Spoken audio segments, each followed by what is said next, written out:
Hello everybody and welcome back to my channel. We are working on the red 66 again. This will be part 3 in the series of this budget build. And today we are going to be working on power steering. So this conversion is pretty easy. All you got to do, take loose the steering column, which, you know, this thing is pretty much loose already. And then we have to take that old manual manual steering box off. As you can see in the last video, if you look close, I did mention after I did the drop that the tie rods were pretty loose on that driver's side. So I went ahead and I ordered a new set of tie rods. They're about $100 for both the ends and the sleeves for both sides. Got those off Amazon.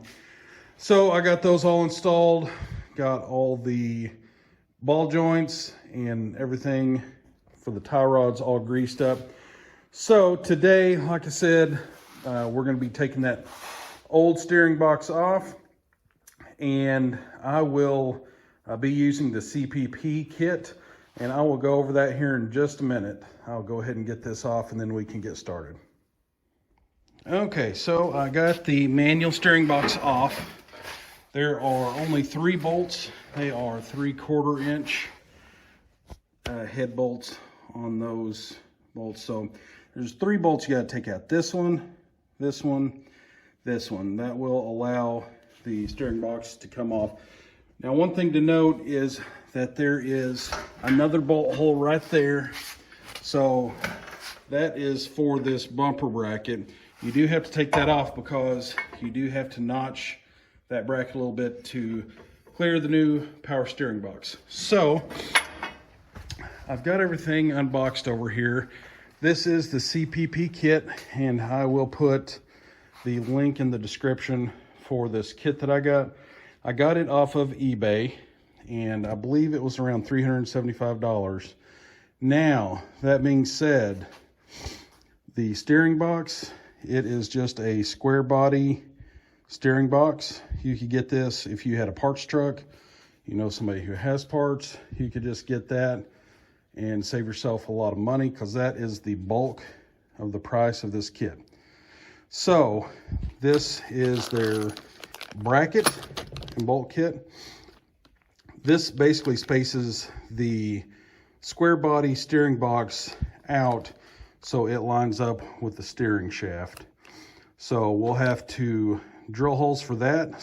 There are some holes that line up, but we will have to drill a few, I believe, if I remember correctly from doing the blue truck. So that is the bracket that comes with it. This is the part number. This is only eBay. I don't know if you guys have ever gone to CPP's website, but it is absolutely awful. It looks like it was written in the early 2000s, and it is nearly impossible to find anything. But they sell most of their parts on eBay as well, so it's much easier to find it there to me. So this is the nut and lock washer for the Pitman arm. This also comes with the kit, so you can see it has a double D shaft in the end there, and this bolts onto your rag joint. I am not going to be using a double D shaft. Since I'm going budget, I am going to be using the original column.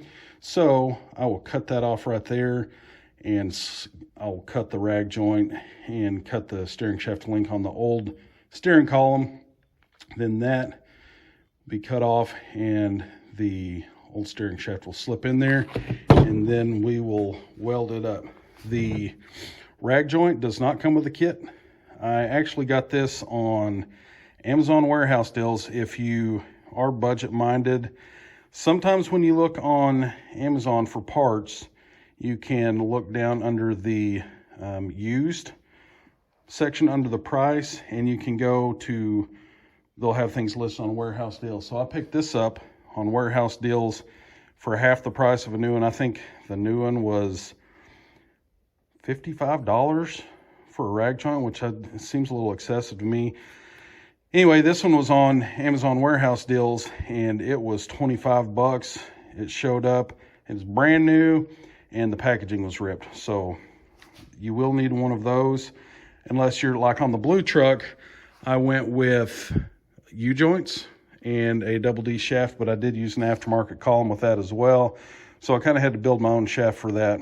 So I did not use one of these in that truck because I got an adapter that was a splined shaft that just goes. Sorry, I accidentally hit a button and cut off my recording. Like I was saying, on the blue truck, you can buy a U-joint with the splined shaft, almost like a rag joint here, and it will go directly on the shaft and then adapt straight into a double D shaft. But, you know, this one, we're going as cheap as possible to make things work. So this did not come with the kit. All of this came with the kit. Now this is another part you're going to need, the pitman arm. I got this from CPP as well, and you can see the part number right there, FA694. This is a pitman arm, 67 through 72 Chevy, but it fits the square body. It's the right length and, the square body steering box, but it's the right length and angle for the, might be 60 through 66, but I'm just going to say 64 through 66 since that's what I'm working on. So we'll need that. These two parts, not part of the kit. This was, I think, I'll have to look. I think it was $35, $40. So anyway, overall, this kit, I think, ended up costing me around $475, maybe $450, with all the parts, shipping, and all that. Now, like I said, you can pick these brackets up anywhere. Captain Fab was the original person who came up with this, but everybody's copying this now, so you can pick that up about anywhere. You can get those on eBay for probably $50 or $60. When I was looking for a power steering box, I was looking at frames and parts, Facebook Marketplace. I could not find anything. I could find some square body frames with a steering box still on them for $300 or $400, but by the time I get that, I end up with a frame I don't need that I've got to scrap, and I've got a steering box with no warranty, and I don't know if it even works correctly, and I didn't want to have to reseal that. This one does look a little nasty. It's almost like they put it in the packaging when the paint was still wet on the power steering box. But anyway, those are all the parts we're going to be working with. I'm going to go get this frame cleaned up, and we are going to start mounting this bracket and see what we can get done today.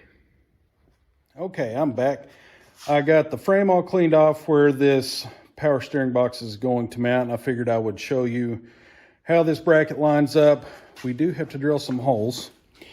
So this is just like all the other brackets, but this is the CPP version. So it's easiest just to throw that top bolt in up here and then throw this bottom bolt in, snug them up, and then you have to drill a hole right here in the bracket, through the frame, and right there.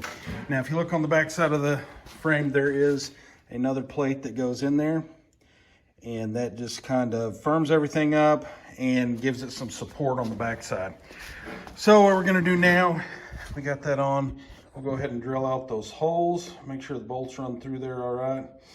And then we will there is one hole on the power steering box that is a threaded hole, and it's for this fitting down here. I don't know if you can tell or not, but it is a threaded insert there. So you have to drill out the threads on the power steering box, and the bolt will go through there and bolt right into that bracket.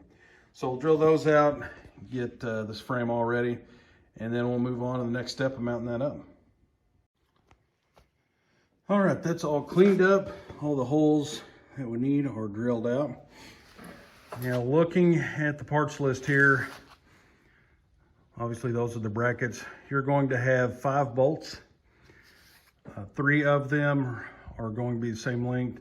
One's going to be a little shorter but the same size, and then you're going to have one bigger bolt. So this bigger bolt only has a lock washer and a nut. It does not have a lock washer and a flat washer. So that's going to go through this top portion right there to bolt that on. And the other ones will go through and bolt from the back side, I believe, to the power steering gearbox. Now, I did get the gearbox drilled out. Just looking at it from this orientation, so you know, it's that bolt hole right there that you have to drill out. The other three are threaded. So that one has to be drilled out so it can fit that threaded insert right there. So that is about it for that. I'm gonna go ahead and get this bolted up and see how it looks. All right, so I got this all mounted up. Wasn't too bad. I'd say probably this part took me probably, I don't know, 20 minutes. Wasn't bad at all. So when I was talking just a minute ago, I mentioned I had one shorter bolt.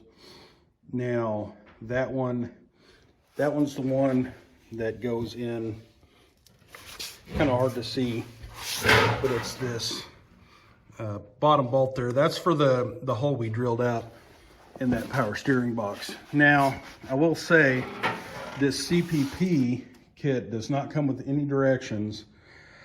So you can sit there and figure this out on your own, or you can watch videos, which most people do, and that's one of the reasons I'm making this video. So one thing on this CPP kit that since there's no directions is not mentioned is that bottom bolt I just showed you that's shorter. It is next to impossible to get in there if you have already bolted that up. So by the time I got to that was my last bolt. I could not get that bolt in. You could probably get it in there if you put it in first, but it is really tight. I remember the same thing on the blue truck. So what I did is I just took the bolt, ran a nut all the way down on it, and took the bolt to the grinder and ground probably about 1/8 of an inch off the end of that bolt. Ran the nut back off to clean up the threads, and by doing that, you can barely get it in there, but it'll go in and thread in, and you can get it tightened up. So that is all mounted up. So I guess next I'm going to be working on this steering column and rag joint. Now, as you can see on my cab, there is no plate to cover up this steering shaft coming through there. So I do have a parts cab. I'm probably gonna run down there and see if I can get that off, just so I can have that extra part to cover up that hole. And I won't have to fabricate something or do something else. So next step is we'll get to working on that steering shaft. All right, so ran down to the parts truck, and that plate right there is the plate I need to go on this to seal that steering shaft up there. So I don't have a big old gap there. To get that off, I had to, can't really see on this steering column. Somebody's already pulled the parts off or something, but you have to take the pieces out of that for the column shift, and then take those linkages off, and then hammer the shaft out. It's got kind of a seal in it. That's what it looks like. That's the steering linkage. I already took the other one off, but that whole shaft slides out of there. So now I can just pull this plate off and then go ahead and get that on my other column. And then I will have to do some measuring, and then I'll have to chop that shaft off. I do already have the steering shaft cut. I cut that double D part off and I got it ready.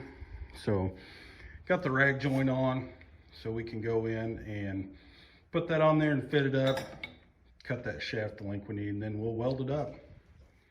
All right, so got that other piece off that steering column, got it in there, cut the old rag joint off the old steering shaft and got it fitting about where I want. So I'm going to take that there and burn it in. It's very important when you're doing this, and they will tell you this in some of the instructions if you look on CPP's website, whenever you're welding this shaft together, make sure you ground to the steering shaft and not the frame or anything else, because they say that the arc can weld the gears together and ruin your gearbox. So I think what I'll do is probably go ahead and just put a little tack on there to hold it where I want it, and then pull it back, disconnect it from that gearbox, and then burn the rest of it in all the way around. That way I don't risk ruining that gearbox.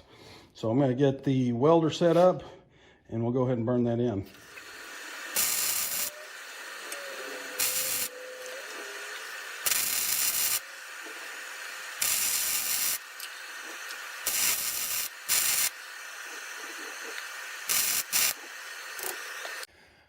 All right, so I believe I've about got this power steering all wrapped up. I got the steering shaft booger welded in. I'm not the best welder, but it is good enough. It's gonna hold just fine. Got the rag joint all bolted in. Really all I lack is finishing bolting that steering column all back together. Now, in a later video, I'll show you there is something in that bracket that bolts the steering column up that we'll have to do since we're doing an LS swap. The company that I have used for my swap harnesses is BP Automotive.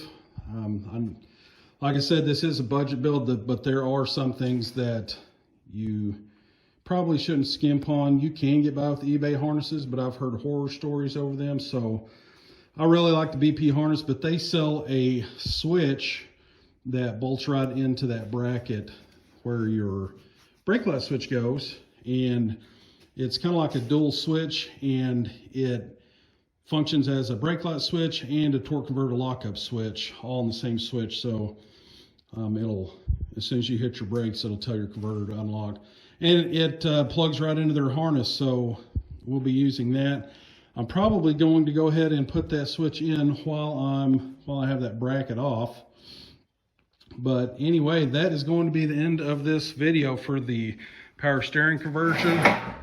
The only thing I did not include in this video is that bumper brace there. I still need to notch that off. I'm going to do it real quick and get this all buttoned up. So I want to thank you guys for joining me today, and I hope you'll come back for the next video.